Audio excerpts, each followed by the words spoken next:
यदि हम लोग मरते हैं तो इसके पूर्ण रूप से जिम्मेदार हमारे मुख्यमंत्री और हमारे शिक्षा मंत्री ही होंगे। 14-15 में हम लोग बीएड किए हुए हैं, तो फिर ऐसा क्यों अन्याय कर रहे हैं कि नियुक्ति पत्र हाथ में देते देते 2 बार, 1 बार नहीं 2 बार मुंह से हाथ से छीन लिए हैं, जो कि कितना गलत है। और सरकार से मैं यही कहूंगी कि अपने घर की महिलाओं को भी थोड़ा सड़क पे ला दो, थोड़ी अपने घर की महिलाओं को भी सड़क पे ला दो, तो तुम्हें पता चल जाएगा। मैम आपकी उम्र कितनी है करीब, अगर आपकी उम्र भी? मेरी उम्र 48 ईयर्स है। 48 ईयर्स है, आपके करीब मात्र 10-12 साल आपके बचे हुए हैं। वुमेन एम्पावरमेंट की बात हो रही है, वो कहाँ पर है? वो वुमेन पावर कहाँ लागू नहीं होता है, वो चुनाव में लागू होता है। चुनावी मुद्दा केवल बनाते हैं बस। वो चुनाव जी मैं क्या कहना चाहते हैं आप? मैं तो सिर्फ यही कहना चाहती हूँ माननीय शिक्षा मंत्री से, हालांकि अब उनको माननीय बोलने का मन नहीं कर रहा है, फिर भी रिक्वेस्ट है, शिक्षित हूँ तो उस तरह की बात करूँगी ही। वो बिना विलंब किए 6ठे चरण के माध्यमिक शिक्षक नियोजन को वो पूरा करें जल्दी से जल्दी, और 7वें चरण को रोकने के लिए जो हम लोग के साथ ये चालबाजी कर रहे हैं उसको वो रोक दें, क्योंकि अब हम लोग के बर्दाश्त की सीमा खत्म हो गई है। ऐसे करेंगे यदि हम लोग मरते हैं तो इसके पूर्ण रूप से जिम्मेदार हमारे मुख्यमंत्री और हमारे शिक्षा मंत्री ही होंगे। उन्हें कोई फर्क नहीं पड़ता है कौन मर रहा है कौन जी रहा है। मैम एक चीज़ बताइए हमको, जो शिक्षा मंत्री क्या बनाना चाहती है आप लोगों को? शिक्षा मंत्री जो भी क्या बनाना चाहते हैं आप लोगों को? शिक्षा मंत्री तो फिलहाल हमें मोहरा बना करके यूज कर रहे हैं, क्योंकि हम 6ठे चरण के 2011 STET पास अभ्यर्थी हैं, और हमें मोहरा बना करके जो 2019 में पास STET अभ्यर्थी हैं उनको रोकने के लिए हमारा यूज कर रहे हैं। प्राइमरी वालों का उन्होंने बहाली कर दिया ताकि उनका जो एक वोटिंग बैंक जो है वो मजबूत हो जाए, जबकि नोटिफिकेशन हाई स्कूल का पहले आया था। ठीक है, तो प्राइमरी वालों में कुछ को उन्होंने दे दिया, और यूट्यूब पे ट्विटर पे हर जगह बस कर रहे हैं कि 6ठा चरण पूर्ण हो गया। माध्यमिक शिक्षक नियोजन जो 6ठे चरण की लटकी हुई है उस पे उनका कोई संज्ञान नहीं है। बार बार कहते हैं कि कोर्ट से आदेश आएगा, तो जबकि कोर्ट से कोई आदेश की बात ही नहीं है। कोर्ट ने प्रीति प्रिया ने जो किया था उसमें उन्होंने, कोर्ट ने उस केस को खत्म कर दिया है, खारिज कर दिया है, ठीक है, डिसमिस किया है, और विभाग पे छोड़ा है ये फैसला कि वो किस तरह से इस 6ठे चरण की बहाली को पूर्ण करेंगे और उन लोगों को भी शामिल करेंगे। तो विभाग यदि चाहे तो प्रथम संव्यवहार में जो कैंडिडेट जिनका 2 बार 3 बार काउंसलिंग हो चुका है, जो बार बार सेलेक्टेड हो चुके हैं, उनको पहले नियोजन पत्र दे करके, और द्वितीय संव्यवहार में जो कैंडिडेट्स हैं जो अपनी मांग को लेकर के आए हैं उनको भी मौका दें, उनका भी करें। मैम 2011 में नोटिफिकेशन निकला, 2012 में एग्जाम में आप लोग पास किए, 2011 से अभी तक सरकार आप लोगों के ऊपर कोई भी ध्यान नहीं दे रही है। ये आप किसको इसके सबसे जिम्मेदार मानते हैं इसमें? कहीं ना कहीं हम लोग भी जिम्मेदार हैं, क्योंकि जब वोट का समय आता है हम लोग थोड़े भावुक हो जाते हैं। ठीक है, उसका प्रत्यक्ष प्रमाण यह है कि जिस समय अभी हम लोग की जो बहाली प्रक्रिया लटकी हुई है, उस समय भी इलेक्शन होना था, तो मन में आया था कि अब इनको वोट नहीं देंगे, फिर भी वोट दिए नीतीश कुमार को। मैं खुल के कह रही हूँ, बीजेपी को हमने वोट दिया कि कहीं कुछ अच्छा होगा, लेकिन देखिए कि अब लग रहा है कि दूसरा इलेक्शन भी खत्म हो जाएगा तो शायद हमें नियोजन पत्र मिले या ना मिले। क्या लगता है वोट बेकार हुआ? वोट बेकार हो गया, और मैं शिक्षित हूँ लेकिन फिर भी कहती हूँ कि मैं अब कभी वोट नहीं दूंगी किसी को भी, क्योंकि हमारा वोट व्यर्थ जाता है। ये लोग नेता बनते हैं। और एक चीज़ और, लोकतंत्र को कहा जाता है ये जनता की शासन होती है, क्या लगता है आपकी शासन है यहाँ पर? लोकतंत्र को मूर्खों का भी शासन कहा जाता है, ठीक है ना। तो लोकतंत्र जो है जनता का, जनता के लिए और जनता के द्वारा शासन है, लेकिन उसकी एक दूसरी परिभाषा यह भी है कि लोकतंत्र जो है मूर्खों का शासन है।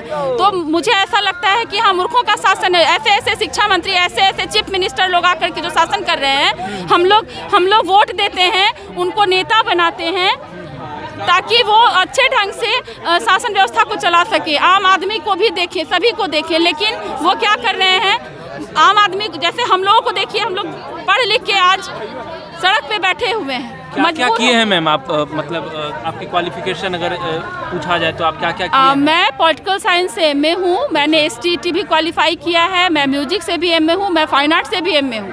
अच्छा, मतलब आप इतने मतलब क्वालिफिकेशन आपके पास है, साथ साथ उसके बाद आप एस्टेट पास किए 2012 में आकर के, उसके बाद आज आप सड़क पर हैं। आप उसके बाद हमारी सरकार जो है वुमेन एम्पावरमेंट की बात करे, तो उस पर आप क्या कहना चाहते हैं? देखिए, सरकार से मैं यही कहूँगी कि अपने घर की महिलाओं को भी थोड़ा सड़क पे ला दो, थोड़ी अपने घर की महिलाओं को भी सड़क पे ला दो, तो तुम्हें पता चल जाएगा कि जो महिला सशक्तिकरण है वो क्या होता है।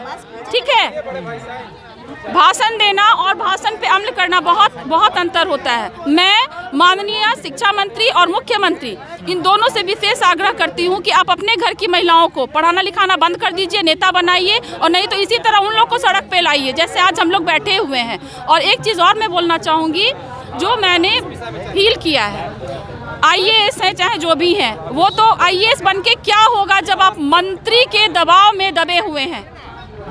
मैं जहाँ भी चक्कर लगाई हूँ, मुझे ऐसा लगा है, ऐसा क्या 100% ऐसा ही है कि जब तक शिक्षा मंत्री आदेश नहीं देंगे, जब तक नीतीश कुमार नहीं चाहेंगे, हमारी बहाली नहीं होगी। अच्छा, मतलब यहाँ पर ये जो मंत्री हैं उन्हीं के दबाव में ये लोग काम होता है, जो भी बिल्कुल काम होता है। और इवन कई ऑफिसर्स ने ऐसा कहा भी है कि हम लोग तो सरकार के आदेश को मानते हैं। हाँ, तो मैम आपकी उम्र कितनी है करीब?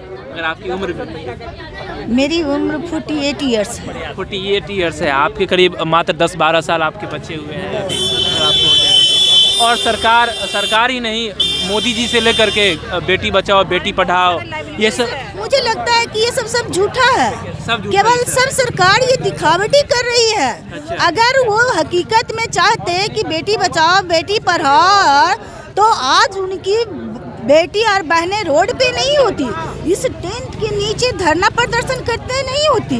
वो क्या होती है, स्कूल में पढ़ाती और सब लोग अपना, और बच्चों को जो हमारे अंदर क्वालिफिकेशन है, जो क्वालिटी है, वो हम अपने बच्चों में डालते हैं। जो हमारे बच्चे हैं, फ्यूचर हैं, उनमें हम लोग डालते हैं, भविष्य बनाते हैं, उसके भविष्य को संवारते हैं। न कि हम लोगों की जो शिक्षा है जो बेकार जा रही है, कहीं की नहीं आ रही है, धूल पे बर्बाद, रोड पे बर्बाद हो रही है, और वो उससे वंचित कर करके अभी भी माननीय मुख्यमंत्री जी से, शिक्षा मंत्री जी से, और जो भी हमारे विभागीय हैं, प्रधान सचिव संजय कुमार जी से, माध्यमिक निदेशक मनोज कुमार सर जी से निवेदन है कि प्लीज़ कृपया कर करके आप मुझे नियुक्ति पत्र दे दीजिए। हम लोगों का 19 से ही चयनित है, स्कूल भी आवंटन हो गया है, और कहीं भी किसी भी प्रकार का कोर्ट का रोक राक नहीं है, ये विभाग का है। अब विभाग बहाना बना रही है और उसको टाल रही है, केवल कोर्ट का हवाला दे कर करके।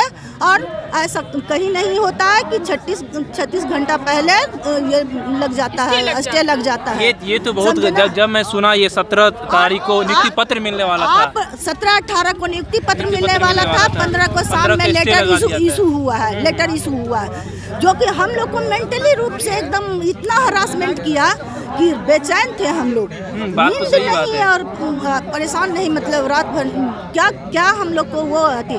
नेक्स्ट डे हम लोग सभी शिक्षा मंत्री जी के पास आए, दौरे क्या बोले शिक्षा मंत्री जी कहते हैं कोर्ट का हवाला देते। अरे कोर्ट कुछ नहीं है, ये जजमेंट कह रहा है, डिसमिस हो गया है। अच्छा। एक बार नहीं 3 बार हो गया है। मनोज कुमार में खुद शिक्षा विभाग लिख कर करके दिया है कि हम 5 सेशन को लेंगे। शिक्षा विभाग का ये लेटर है, दिया है कोर्ट को, शिक्षा विभाग कि 5 सेशन तक ही हम ले सकते हैं। वो भी शिक्षा विभाग 5 सेशन का रिलैक्सेशन दिया है, जबकि हमारा नोटिफिकेशन में है 5 साल के अंदर कर लेना है।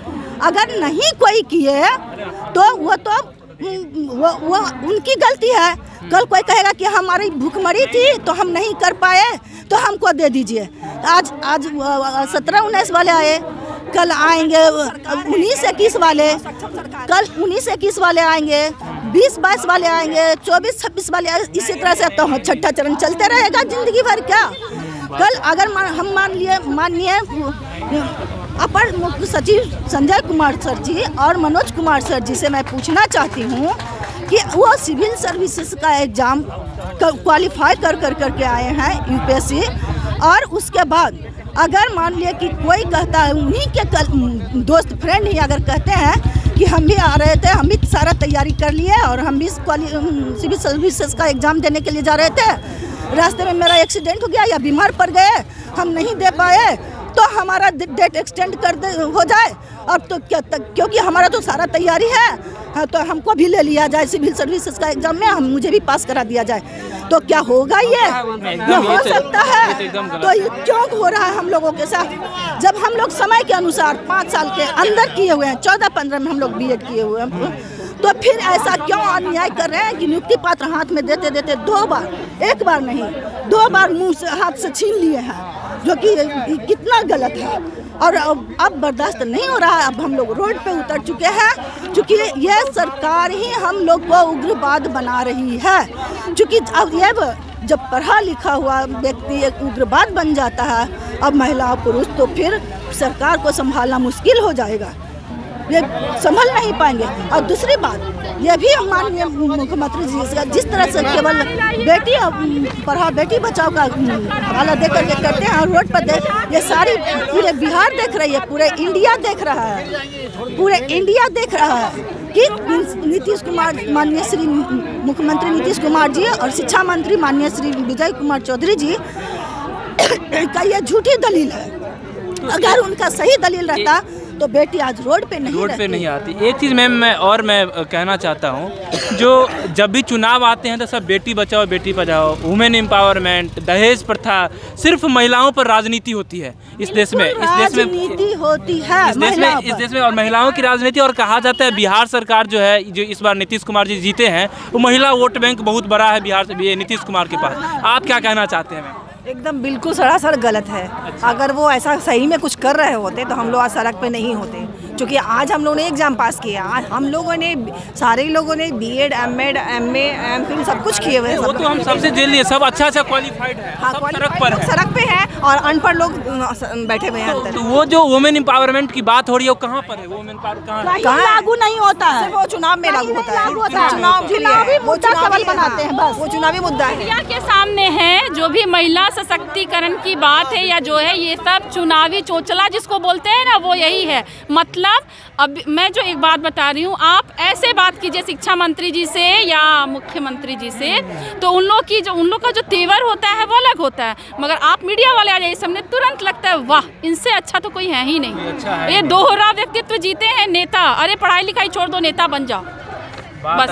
मतलब आप महिलाओं से भी यही रिक्वेस्ट करें, पढ़ाई लिखाई छोड़ दे? नहीं, मैं महिलाओं से रिक्वेस्ट बिल्कुल नहीं करूंगी कि वो नेता बने, क्योंकि नेता लोग बड़े गंदे होते हैं। अच्छा, आप एक चीज़ ये मतलब 10-15 सेकंड पहले आप ये भी बोल रहे थे जो आपको चक्कर आ रही है। हाँ, आ तो रही है। आप अनशन पर बैठे हैं? आप भी अनशन पर बैठे हैं? जी, मैं अनशन पर। कितनी है? 47। आपकी उम्र 47 है? हाँ, आप अनशन पर बैठे, कब तक बैठिएगा? आपको क्या लगता है? जब तक ये मामला सोल्व नहीं हो जाए, क्योंकि 3 साल से बिहार सरकार फंसा के रखा है। अच्छा, हाँ, ये जब तक हम लोग का मामला सोल्व नहीं हो, अच्छा, तब तक आप अनशन पर बैठे। अभी विधानसभा सत्र चालू है और शायद बजट अभी पेश होने वाली है। आज ही शायद बजट पेश भी होगी, ये बिहार विधानसभा का जो बजट होगा वो। क्या कहना चाहते हैं नीतीश जी को, या जो भी बजट पेश होगा उसमें आप लोगों के लिए क्या मेन होना चाहिए? हम लोगों के लिए मेन यही होना चाहिए कि जिस तरह तो होगा कुछ नहीं, 100% उम्मीद है कि हमें जो हम लोग छठे अच्छा पैसा तो क्या करेंगे? आवंटन कर दिया गया है। जी हाँ, सत्र में घोषणा किए हैं कि शिक्षकों के लिए हम लोग का नियुक्ति पत्र रोक दिए हैं, तो पैसा का क्या करेंगे? जवाब दे नीतीश कुमार। ये शातिरपना नहीं चलेगा। हम लोग देख रहे हैं सब आपको, मीडिया के सामने कुछ और हम लोग के सामने कुछ। अच्छा, मतलब दोहरी नीति खेल रहे हैं आप लोगों के साथ। बिल्कुल। तो ये आप देखिए, यहाँ पर महिला जो हैं किस तरह से सड़क पर बैठी हुई है, और इनका कहना भी बहुत एकदम सही था। और मैं इस बात को फुली सपोर्ट करता हूँ, जो आप भी अपने घर की जो बहू है और बेटियाँ हैं उसको सड़क पर बिठाइए, उसके बाद आपको कैसा फील होता है वो आप भी देखिए। क्योंकि इनकी जो स्थिति आप देखिए, जो इतने क्वालिफाइड हैं, पढ़े लिखे हैं, सब कुछ है, स्टेट पास किए हैं। आप ही की एग्ज़ाम था, आपकी नोटिफिकेशन निकली थी, आप स्टेट ये पास करिए, 2012 में पास किए हैं, अभी तक सड़क पर बैठे हैं, इस तरह से दर ठोकरे खा रहे हैं। तो लोग कहाँ जाएगा, ये लोग कहाँ जाएगी? इतने ही नहीं, साथ साथ जो भी युवा अभी है, कितने की उम्र बीत रही है, कितने की उम्र 50 साल हो गई है। वो जो बगल में आंटी थी उनकी उम्र 50 साल के आसपास थी। अब तो युवा कोई बच्चे भी नहीं है। अब तो जबरदस्ती के युवा हैं। अब लोग जबरदस्ती के युवा ले लिए सब, बर्बाद कर दिया है। तो ये देखिए कितने अच्छी ये लोग कह भी रहे हैं, हम लोग अब युवा बच्चे भी नहीं है, जवानी तो बर्बाद भी कर दिए नीतीश कुमार। तो ये यहाँ की स्थितियाँ पता नहीं शिक्षा व्यवस्था और शिक्षा विभाग को क्या नहीं दिख रही है, इन लोगों में कौन सा क्वालिफिकेशन नहीं दिख रही है जो नियुक्ति पत्र नहीं दे रही है।